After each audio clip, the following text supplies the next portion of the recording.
আজকের এই বিশেষ বিশ্লেষণে সবাইকে স্বাগত।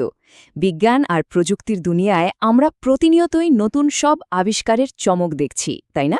বিজ্ঞানীরা তো আমাদের জীবনকে আরও সহজ করার জন্যই দিন-রাত এক করে ফেলছেন।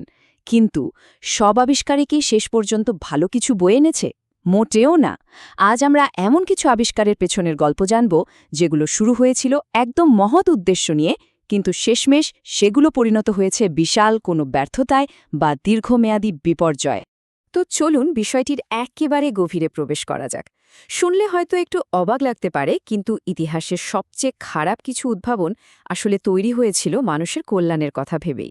মানে, উদ্ভাবকরা হয়তো ভেবেছিলেন তারা যুগান্তকারী কিছু একটা করছেন, কিন্তু ফলাফল হয়েছে পুরোপুরি উল্টো। আর এখানে একটা বড় প্রশ্ন চলে আসে, কিভাবে একজন জিনিয়াস উদ্ভাবক একদম ভালো উদ্দেশ্য থাকা সত্ত্বেও এমন চরম বিপর্যয় জন্ম দিতে পারেন?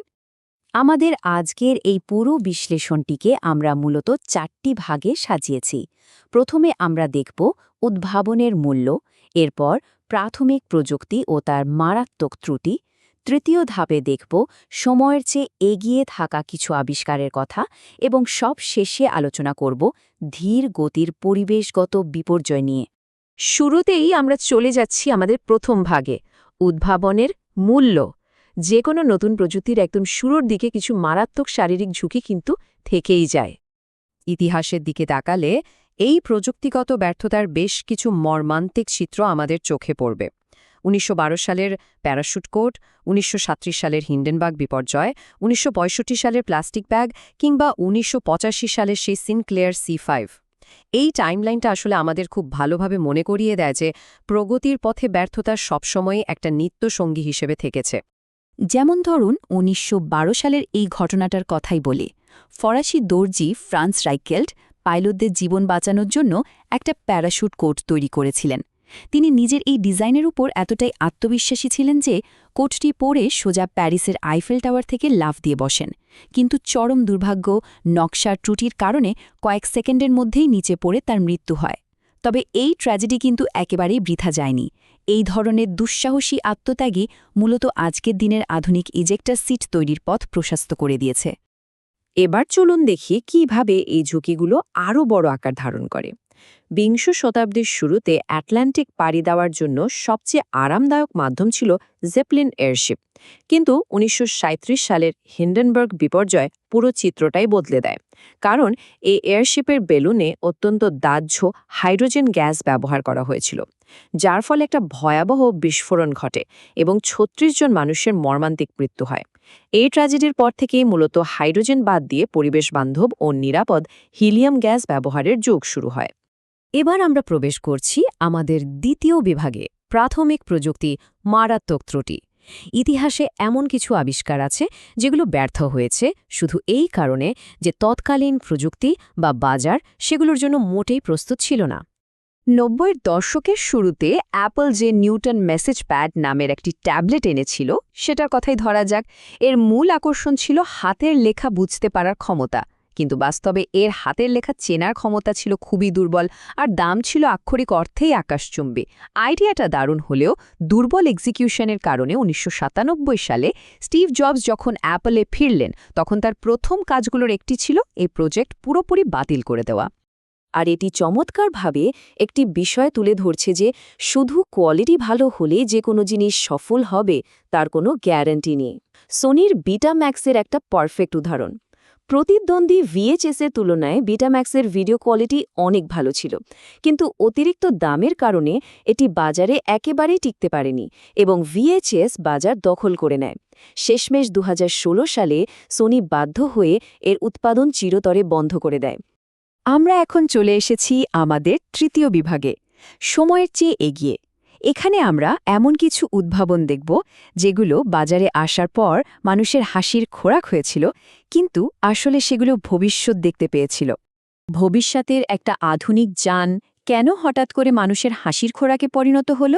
১৯৮৫ সালে স্যার ক্লাইভ সিনক্লেয়ার যখন তার ইলেকট্রিক ট্রাইসাইকেল বাজারে আনলেন, তখন সবাই এটা নিয়ে প্রচণ্ড মজাই উড়িয়েছিল। অথচ আজ এই ইলেকট্রিক ভেহিকেলের বিপ্লবের যুগে দাঁড়িয়ে আমরা বুঝতে পারি ব্যাপারটা কতটা দূরদর্শী ছিল। এখন এখানকার সবচেয়ে আকর্ষণীয় দিকটি হল এই যানটির চরম কিছু সীমাবদ্ধতা। এর উচ্চতা ছিল মাত্র ৮০ সেন্টিমিটার, টপ স্পিড ঘণ্টায় মাত্র ১৫ মাইল আর রেঞ্জ ছিল মাত্র ২০ মাইল। এত নিচু হওয়ায় রাস্তায় বড় বড় গাড়ির ভিড়ে এটা চালানো ছিল আক্ষরিক অর্থে জীবনের ঝুঁকি নেওয়া। ট্রাফিকের জন্য এটা একেবারেই উপযুক্ত ছিল না ঠিকই, তবে আজকের ইভি বুমের একটা দারুণ ভবিষ্যৎবাণী কিন্তু এর মধ্যেই লুকিয়েছিল। ঠিক তেমনি ১৯৯৯ সালে সেগা বাজারে আনে তাদের ড্রিমকাস্ট কনসোল। এটি ছিল দারুণ ইনোভেটিভ, সাথে ছিল অনলাইনের মাধ্যমে গেম খেলার সুবিধা। কিন্তু থার্ড পার্টি গেমের অভাব এবং সোনি প্লেস্টেশন 2 এর দাপটে এটি টিকতেই পারেনি। আর এই একটা ব্যর্থতাই সেগাকে হার্ডওয়্যার ব্যবসা থেকে চিরতরে ছিটকে ফেলে। আমরা এবার প্রবেশ করছি এই আয়োজনের সবচেয়ে আবেগঘন এবং গুরুত্বপূর্ণ অংশে, ধীর গতির পরিবেশগত বিপর্যয়। এই আবিষ্কারগুলো বাজারে হয়তো সুপারহিট হয়েছিল, কিন্তু এখন সেগুলোই আমাদের পৃথিবীর জন্য সবচেয়ে বড় পরিবেশগত হুমকিতে পরিণত হয়েছে। ১৯৬৫ সালের প্লাস্টিক ক্যারিয়ার ব্যাগের কথাই ভাবুন। সুইডিশ ইঞ্জিনিয়ার স্ট্যান গুস্তাভ থুলিন যখন এটি বানান, তার উদ্দেশ্য ছিল একদম মহৎ, গাছ বাঁচানোর জন্য এমন একটা ব্যাগ তৈরি করা যা মানুষ বারবার ব্যবহার করবে। অথচ বাস্তবতা কি? এখন এই সিঙ্গল ইউজ প্লাস্টিক আমাদের সমুদ্রগুলোকে ভয়াবহভাবে দূষিত করছে। গবেষকরা বলছেন ২০৫০ সালের মধ্যে সমুদ্রে নাকি মাছের চেয়ে এই প্লাস্টিক ব্যাগের ওজনই বেশি হবে। ১৮৪৮ সাল থেকে প্রচলিত চুইংগাম তো আমাদের কাছে একটা দারুণ মজার জিনিস, তাই না? কিন্তু এর ভেতরের আসল রূপটা শুনলে হয়তো একটু চমকে উঠবেন।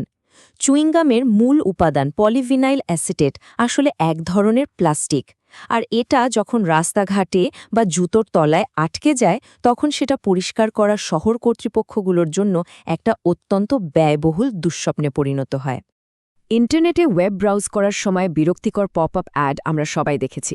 এর উদ্ভাবক ইথেন জুকারম্যান আক্ষেপ করে বলেছিলেন, আমি এই উইন্ডোটি চালুর কোড লিখেছিলাম। আমি দুঃখিত, আমাদের উদ্দেশ্য ভালো ছিল। তিনি আসলে চেয়েছিলেন মূল কন্টেন্ট থেকে বিজ্ঞাপনগুলোকে আলাদা রাখতে, কিন্তু তার এই সদিচ্ছাই পুরো ইন্টারনেট দুনিয়ার অভিজ্ঞতাটাকে মাটি করে দিয়েছে। সুতরাং এখানকার সবচেয়ে গুরুত্বপূর্ণ বিষয়টি হল এই বিশাল সংখ্যাটা, ৫ লাখ টন। কফি পড বা ক্যাপসুল তো আজকাল খুব জনপ্রিয়, খুব সহজে কফি বানানো যায়। কিন্তু এর জন্য বিশ্বজুড়ে প্রতি বছর ৫ লাখ টনেরও বেশি বর্জ্য তৈরি হচ্ছে। এটা কতটা ভয়াবহ একটা দূষণ তা কি আমরা কখনো ভেবে দেখেছি?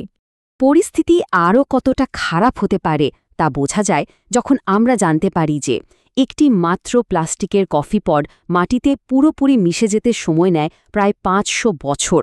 মানে আমাদের মাত্র কয়েক মিনিটের সুবিধার জন্য তৈরি হওয়া এই বর্জ্যগুলো শতাব্দীর পর শতাব্দী ধরে পরিবেশের ক্ষতি করেই যাবে। এই উদ্ভাবনের জনক জন সিলভানের কথাগুলো আসলে আমাদের গভীরভাবে নাড়া দেয়। তিনি প্রকাশ্যে অনুশোচনা করেছেন যে কেন তিনি এই কফি পড সিস্টেম আবিষ্কার করতে গেলেন। তারই অপরাধ বোধ আমাদের একটা বড় শিক্ষা দেয়।